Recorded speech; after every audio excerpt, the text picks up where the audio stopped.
The gunshot wound in her shoulder had turned septic 3 days before Clara Bennington stumbled into the canyon where Jake Morrison was making camp for the night.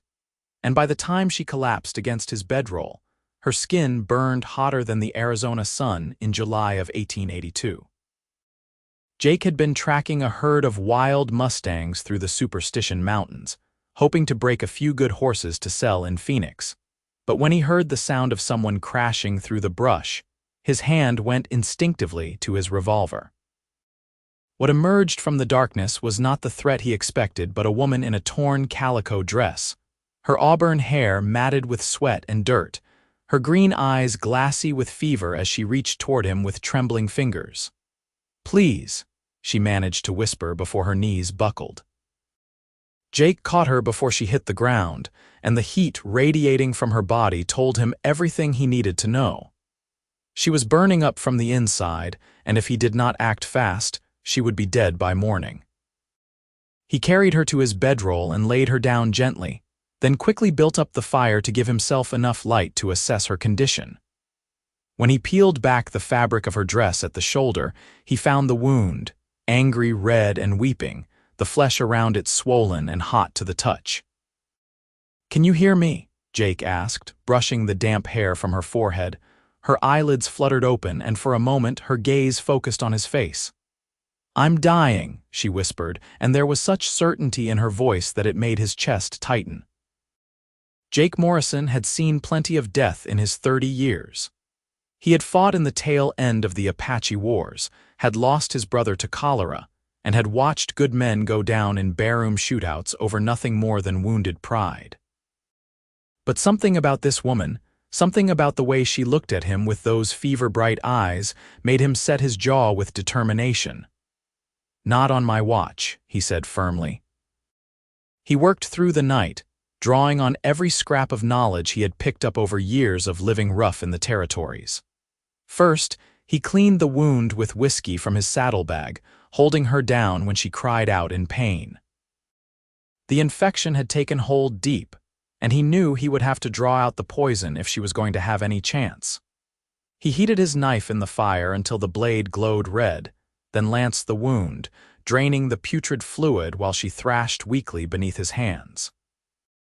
When that was done, he packed the injury with a poultice made from yarrow and sage, plants he had learned to identify from an old Tohono O'odham medicine woman who had saved his life once after a rattlesnake bite.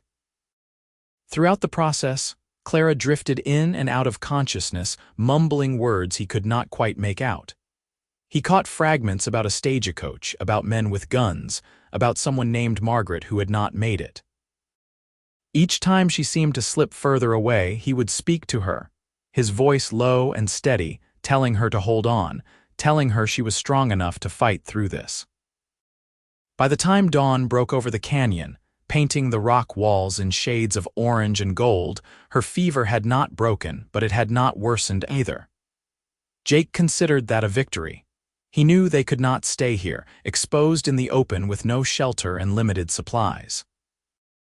There was a small mining town called Redemption about 15 miles south, and though it was hardly more than a collection of ramshackle buildings, it had a doctor, or at least someone who passed for one in these parts. He rigged a travois using branches and his canvas tarp, then carefully secured Clara onto it before hitching it to his horse, a sturdy bay gelding named Samson. The journey was slow and brutal under the climbing sun, and Jake stopped frequently to check on his patient, giving her sips of water and adjusting the makeshift bandage on her shoulder. She barely responded now, her body limp and her breathing shallow, but her heart kept beating, and that was enough to keep him moving forward. They reached Redemption just after noon, and Jake guided Samson down the dusty main street toward the building with the faded sign that read, "Doctor Eugene Cartwright, Physician." He dismounted quickly and pounded on the door until a thin man with spectacles and nervous hands appeared. "I need help," Jake said without preamble. "Gunshot wound, infected, high fever for days, doctor." Cartwright took one look at Clara and gestured for Jake to bring her inside. The office smelled of carbolic acid and old blood, but it was clean enough, and the doctor seemed to know what he was doing. He examined the wound, asked Jake several questions about when he had found her and what treatment he had already provided, then nodded approvingly. "You likely saved her life with what you did," Cartwright said, adjusting his spectacles. "The wound was badly infected, but you managed to drain most of it. She is not out of danger yet, though. The fever needs to break, and soon, or her organs will start to fail." "What can we do?" Jake asked. "Keep her cool, keep her hydrated, and pray," the doctor replied.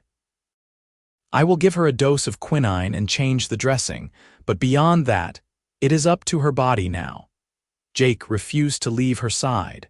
He rented a room at the boarding house next door and carried Clara there himself once the doctor had finished his work.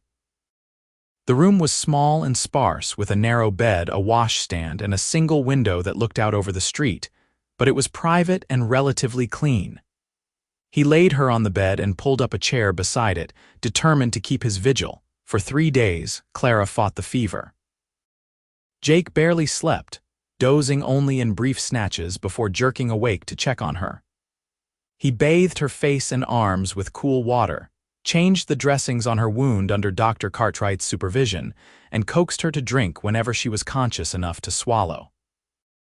During the worst of it, she thrashed and cried out, reliving whatever trauma had brought her to this point. He heard her call out names, heard her sob about the attack, about watching her friend die, about running until she could not run anymore. On the 3rd night, when the fever finally broke, Jake was slumped in his chair, exhausted beyond measure. He woke to the sound of her voice, weak but coherent.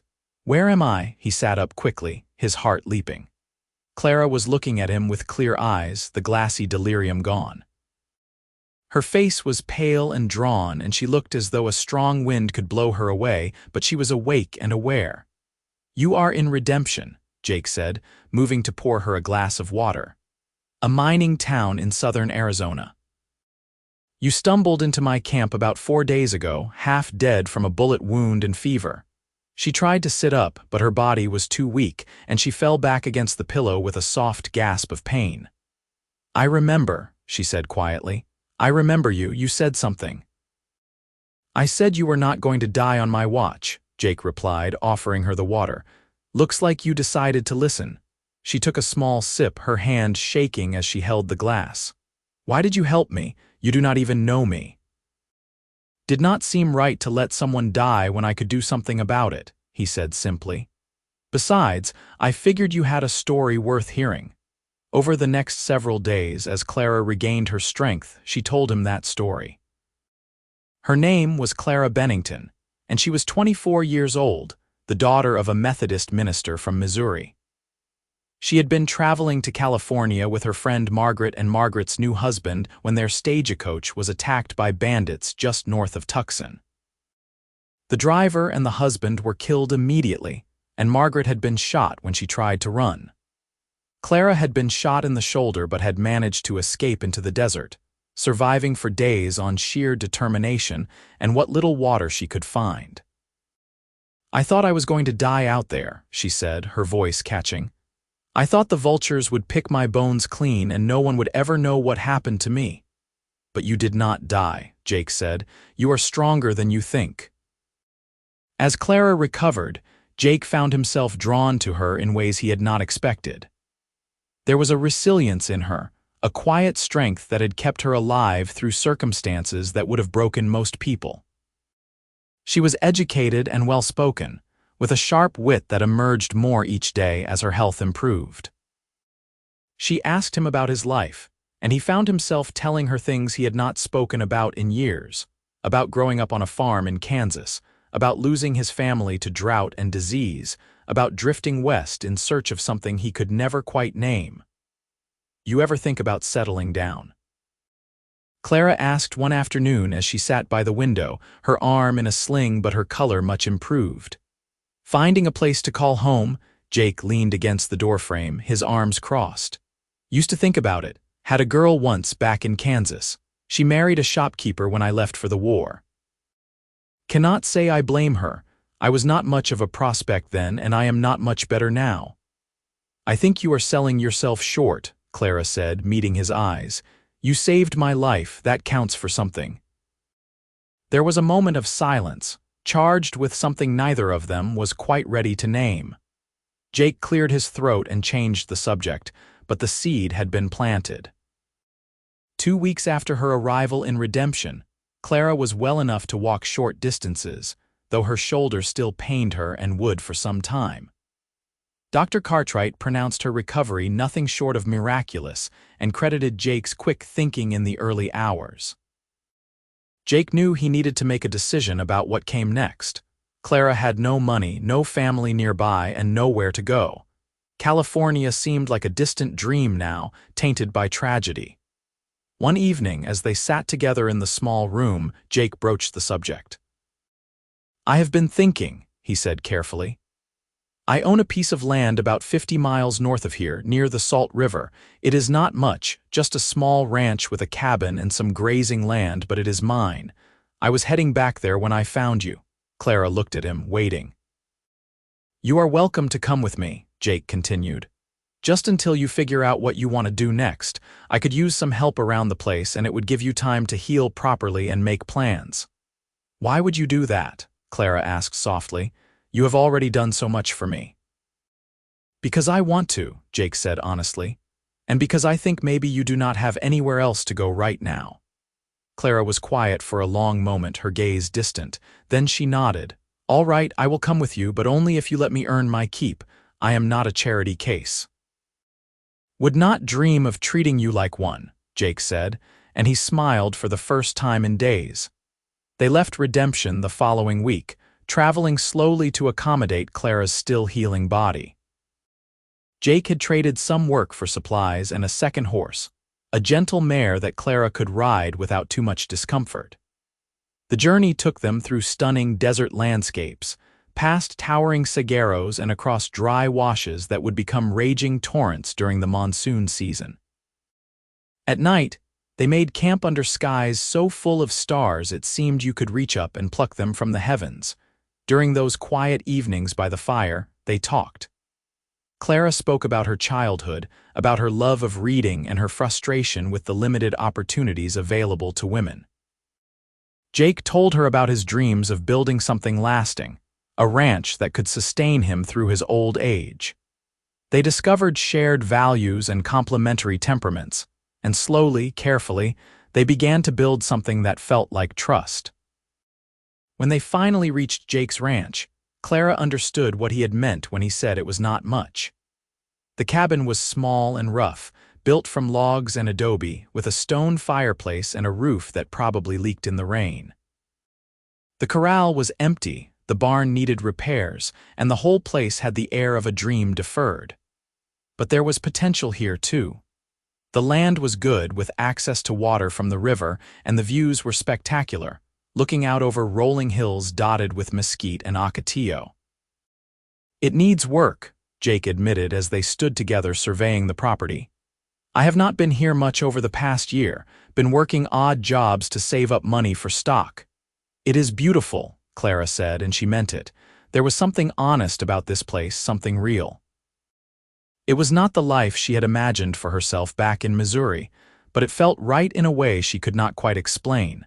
They fell into a routine over the following weeks. Jake worked on repairing the barn and corral while Clara took charge of the cabin, cleaning and organizing, mending clothes, and learning to cook over the fireplace. Her shoulder continued to heal, though she would always carry the scar. They worked side by side during the cooler parts of the day, and in the evenings, they would sit on the porch Jake had built, watching the sun set over the desert and talking about everything and nothing. It was during one of those evenings, about a month after their arrival at the ranch, that Jake realized he had fallen in love with Clara Bennington.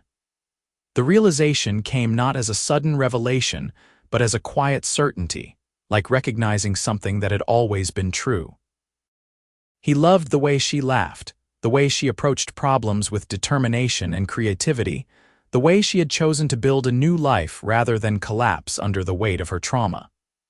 He loved her strength and her vulnerability, her intelligence and her kindness. But Jake was not a man given to flowery speeches or grand gestures. He carried his feelings quietly, uncertain of how to express them or whether they would be welcome. Clara had been through so much, and he did not want to add to her burdens by imposing his own desires on her.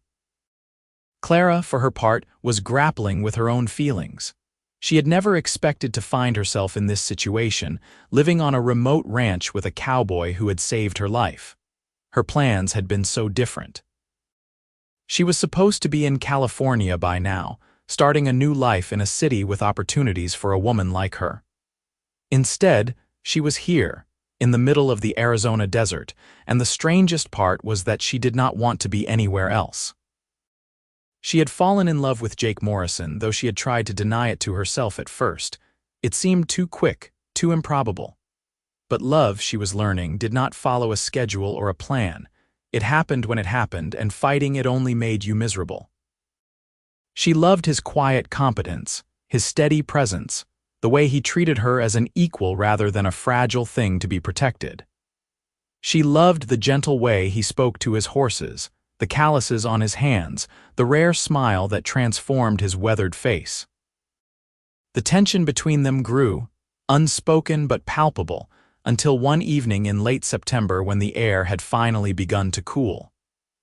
They had been working together to repair a section of fence, and Clara had overextended herself, her shoulder protesting the strain. She had tried to hide her discomfort, but Jake noticed immediately. "You need to rest," he said, taking the tools from her hands. "You are pushing yourself too hard." "I am fine," Clara insisted, but even as she spoke, a wave of pain made her wince. "You are not fine," Jake said firmly. He guided her back to the cabin and made her sit down, then examined her shoulder with gentle hands. The wound had healed well, but the muscles were still weak, and she had strained them. "You have got to be more careful, Clara. You nearly died, and that is not something you just bounce back from." "I know," Clara said quietly, "but I do not want to be a burden. I want to pull my weight." "You are not a burden," Jake said, and there was such intensity in his voice that Clara looked up in surprise. "You have never been a burden. You work harder than most men I know, and you are still recovering from something that would have killed anyone else. You do not have anything to prove, not to me." Their eyes met, and in that moment, the careful distance they had maintained dissolved. Jake reached out and cupped her face in his hand, his thumb brushing across her cheek. "Clara," he said, his voice rough with emotion, "I did not plan on this, I did not plan on you, but I cannot imagine this place without you anymore. I cannot imagine my life without you." Clara's breath caught.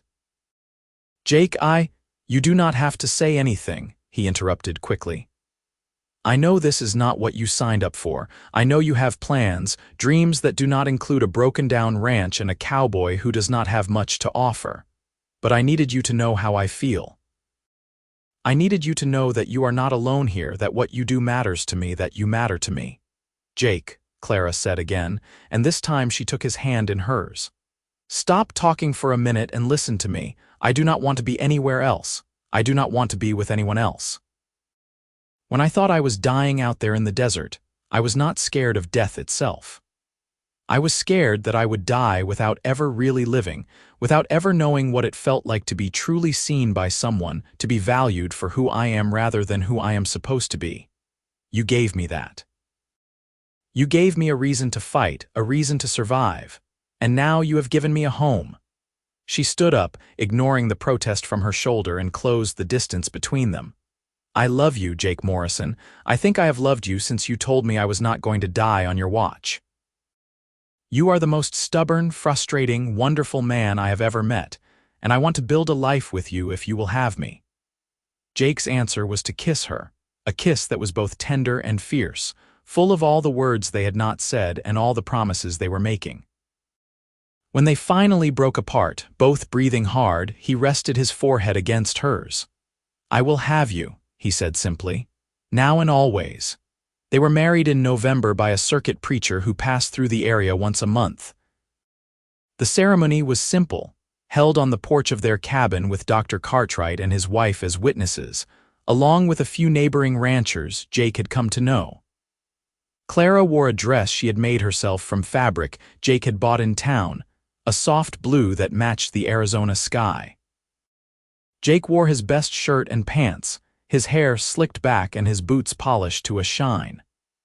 When the preacher pronounced them husband and wife, Jake kissed Clara with such joy that it made the small gathering laugh and cheer. The first year of their marriage was not easy. They faced challenges that would have broken a less determined couple.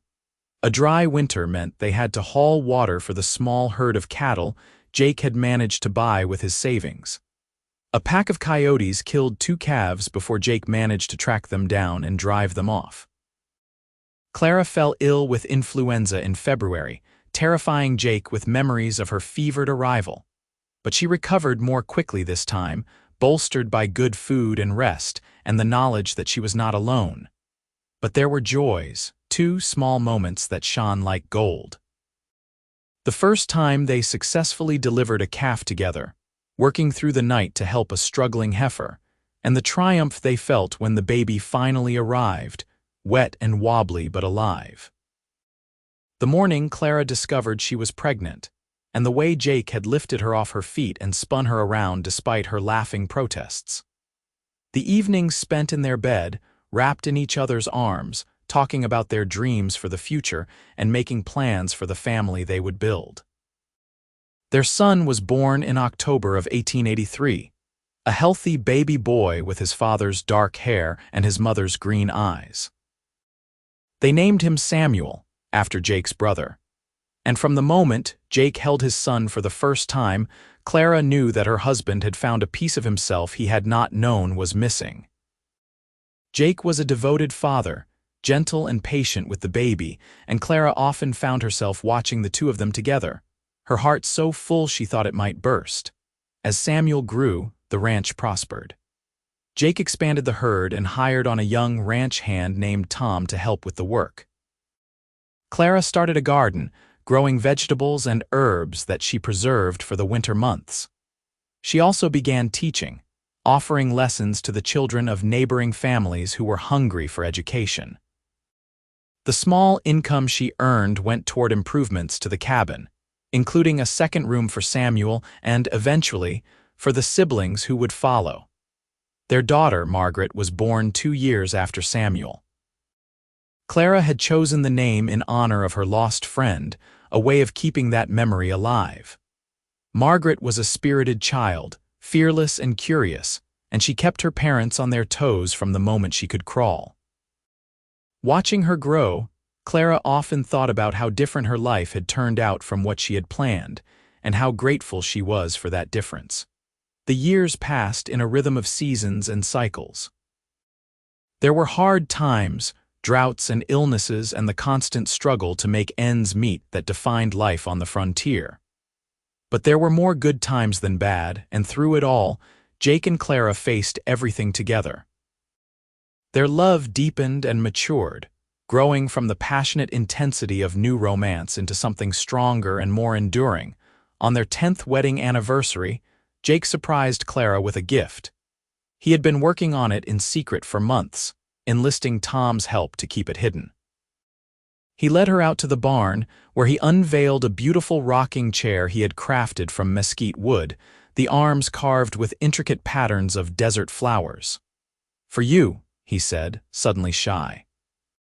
"I know it is not fancy, but I wanted you to have something that was just yours, something that showed you how much you mean to me." Clara ran her fingers over the smooth wood, tears pricking her eyes. "It is perfect," she whispered. "Jake, it is the most beautiful thing I have ever seen." They sat together on the porch that evening, Clara in her new rocking chair and Jake in his old one, watching Samuel and Margaret play in the yard while the sun set in a blaze of orange and pink. The ranch had grown over the years, with a larger herd, better buildings, and even a small orchard Clara had planted. It was not a grand estate or a wealthy enterprise, but it was theirs, built with their own hands and their own sweat, and it was enough. "Do you ever regret it?" Jake asked suddenly. "Giving up California, giving up the life you might have had?" Clara reached over and took his hand, lacing her fingers through his. "Not for a single moment," she said. "This is the life I was meant to have. You are the person I was meant to find." When I whispered that I was dying, out there in the desert, I meant it. The person I was before, the life I thought I wanted, all of that died. And you helped me become someone new, someone stronger. You gave me a second chance, Jake, and I have spent every day since then trying to be worthy of it. You have always been worthy, Jake said quietly. From the very first moment.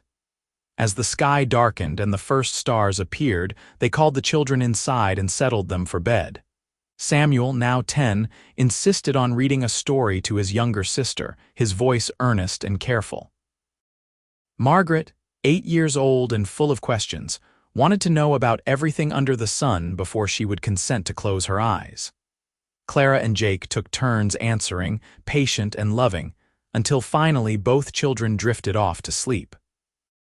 Alone in their own room, lit by a single lamp, Clara and Jake prepared for bed with the comfortable familiarity of a decade together. As Clara brushed out her hair, now streaked with a few strands of silver, Jake watched her from the bed, his expression soft.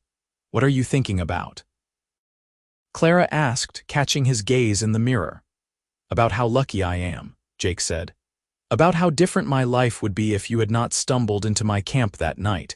I would probably still be drifting, working odd jobs, never building anything that mattered. You gave me a purpose, Clara. You gave me a reason to put down roots." Clara set down her brush and came to sit beside him on the bed. "We gave each other that," she corrected gently. "I was lost, Jake, long before I got shot. I was following someone else's dream, trying to be someone I was not. And then I met you, and for the first time in my life, I felt like I could be myself, completely and without apology. We saved each other." They made love that night with the tenderness of long familiarity, their bodies knowing each other's rhythms and desires. Afterward, as they lay entwined in the darkness, Clara thought about the journey that had brought her here, from that desperate flight through the desert to this moment of perfect contentment. She had been dying in more ways than one, and Jake had indeed refused to let it happen on his watch. He had nursed her back to health, back to life, and in doing so, he had found his own salvation. The years continued to unfold. Samuel grew into a serious, thoughtful young man who loved working with the cattle and showed every sign of one day taking over the ranch. Margaret remained spirited and independent, with dreams of becoming a teacher like her mother. Clara expanded her teaching, eventually establishing a small schoolhouse on the property that served children from miles around. Jake became known throughout the region as a fair dealer and a skilled rancher, someone whose word could be trusted. They faced sorrows as well as joys. They lost a third child, a baby girl, to fever when she was only 3 months old, and the grief nearly broke them. But they clung to each other through that dark time, and to Samuel and Margaret, and eventually the pain dulled enough that they could remember the baby with love rather than only sadness. They named the grave marker Emily and planted wildflowers around it, and every year on her birthday they would visit together as a family. When Samuel was 18, he announced his intention to marry a neighbor's daughter, a sweet girl named Anna who had been his sweetheart for 2 years.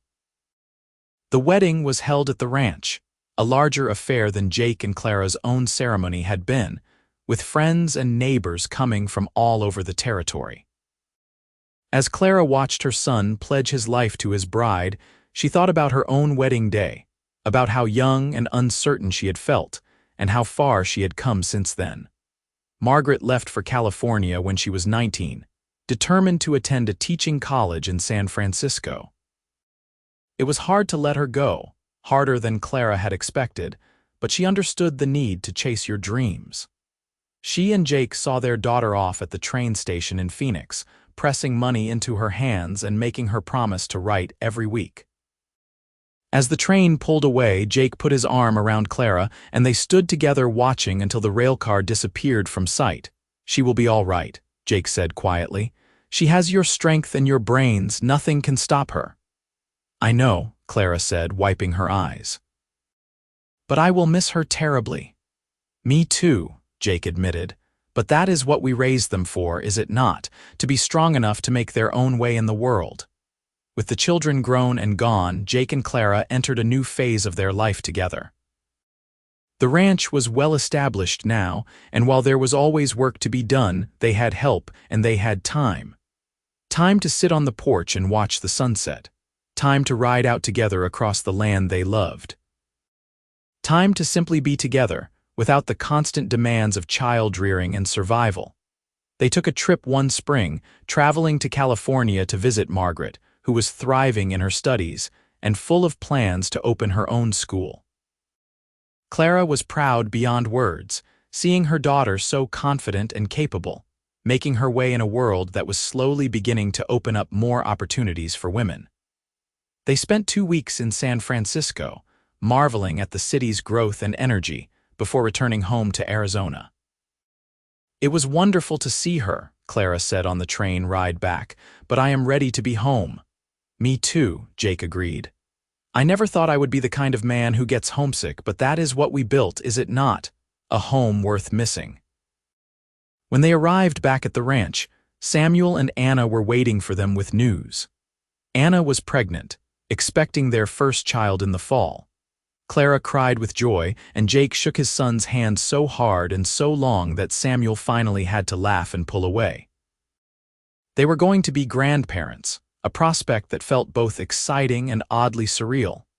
The baby, a boy they named Jacob after his grandfather, was born in October of 1895, exactly 12 years after Samuel himself had been born.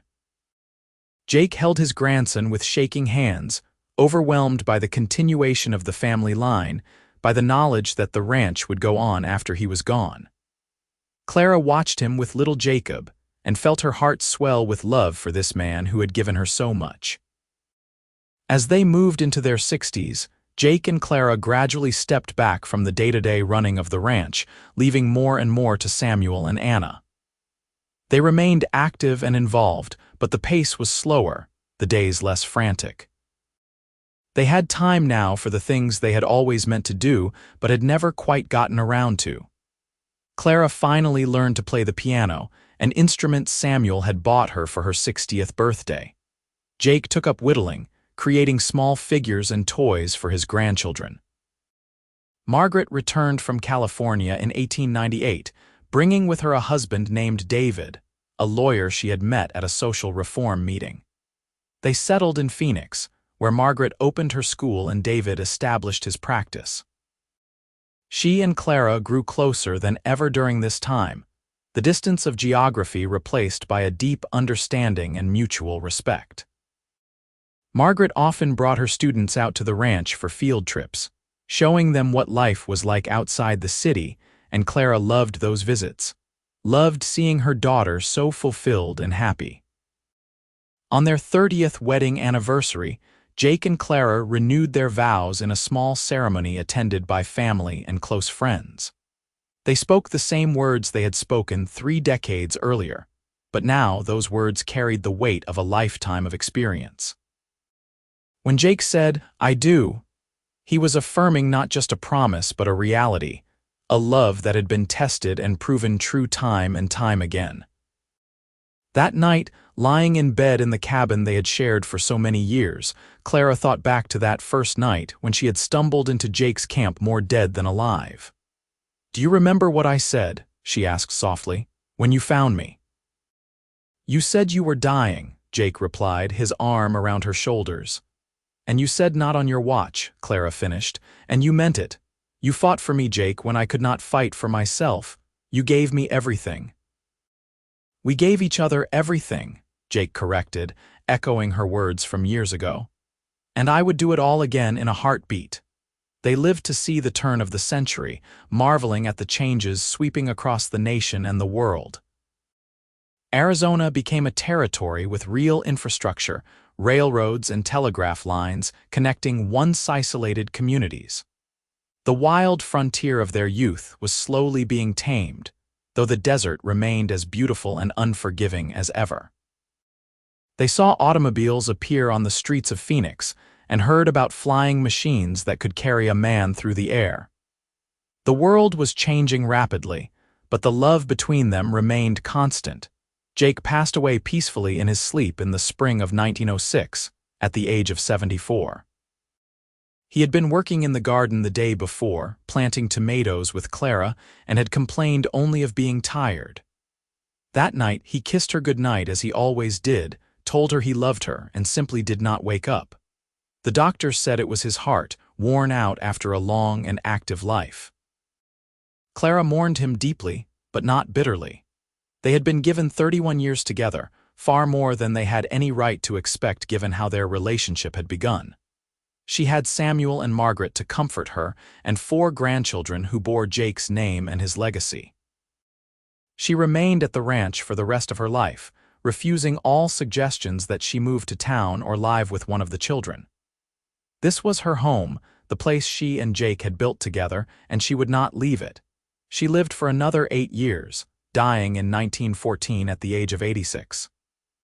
In her final days, surrounded by her children and grandchildren, she was lucid and at peace. Margaret held one hand and Samuel the other as she took her last breaths. "He is waiting for me," Clara whispered, her voice faint but certain. "I can feel him. He is telling me it is time." "We love you, Mama," Margaret said through her tears. "I love you both," Clara replied. "More than words can say, take care of each other, take care of the ranch. Remember that love is what matters, love and family. That is what your father and I built here, and that is what endures."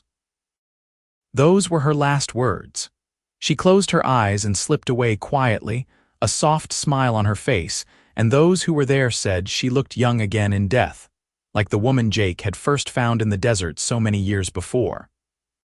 They buried her next to Jake on a hill overlooking the ranch, with a simple headstone that read, Clara Morrison, beloved wife, mother, and teacher, 1858 to 1914. The funeral was attended by hundreds of people whose lives she had touched over the years, students she had taught, neighbors she had helped, friends she had made. As the sun set over the desert, painting the sky in shades of gold and crimson, Samuel spoke about his mother's courage and his father's devotion, about how they had found each other against all odds and built something beautiful together. The ranch continued for generations, passed down through the family, each successive generation adding their own stories and their own love to the land. And sometimes, on quiet evenings when the desert wind whispered through the mesquite trees, people said they could feel the presence of Jake and Clara, still watching over the place they had built, still together as they had promised to be, now and always. Their love story became a legend in the family, told and retold to children and grandchildren. The story of how Clara had stumbled into Jake's camp, dying from fever and infection, and how Jake had refused to let death take her. How he had nursed her back to health with stubbornness and skill and sheer determination. How that act of compassion had blossomed into a love that transcended the hardships of frontier life and became the foundation for a family dynasty. In the end, it was a simple story, really. A story about 2 people who had been lost and alone, who had found each other at the moment they needed it most, and who had chosen to build a life together despite all the obstacles. It was a story about courage and resilience, about second chances and new beginnings. But most of all, it was a story about love, the kind of love that saves you when you are dying, that nurses you back to health, that says, "Not on my watch," and means it with every fiber of its being. And that love, tested by fire and proven by time, endured long after both of them were gone, living on in the land they had tended, in the children they had raised, in the community they had helped build. It was a legacy more valuable than gold, more enduring than stone, a testament to what 2 people can create when they choose each other, when they commit to facing whatever comes together, when they refuse to give up on each other no matter how hard things get. The ranch still stands today, though it has changed with the times. The old cabin has been expanded and modernized, the barn rebuilt, the land divided and redistributed among descendants. But the graves on the hill remain, tended with care by each generation, and the story remains, told in quiet voices around dinner tables and campfires, a reminder of where it all began. A reminder that sometimes the moment you think you are dying is actually the moment your real life begins. That sometimes the person who saves you becomes the person you cannot imagine living without. That sometimes the greatest love stories start not with a grand romantic gesture but with a simple, fierce determination. Not on my watch. And so the story of Jake and Clara Morrison lives on, a testament to the power of love and the strength of the human spirit, a reminder that even in the harshest environments and the most desperate circumstances, hope can flourish and love can grow. Their story reminds us that we are all capable of saving each other, of being saved, of building something beautiful out of the ruins of what came before. In that dusty Arizona desert, in an era when life was hard and death came easy, two people found each other and chose love. They chose each other, again and again, through sickness and health, through poverty and modest prosperity, through the joys and sorrows that make up a life. And that choice, renewed every day for over 3 decades, became the bedrock upon which everything else was built. Their great-great-grandchildren know the story. They walk the same land Jake and Clara walked, they look out over the same vistas, they feel the same desert sun on their faces. And when they hear the story of how it all began, of how their great-great-grandmother whispered, "I am dying," and their great-great-grandfather replied, "Not on my watch," they understand that they are the living proof of that promise kept.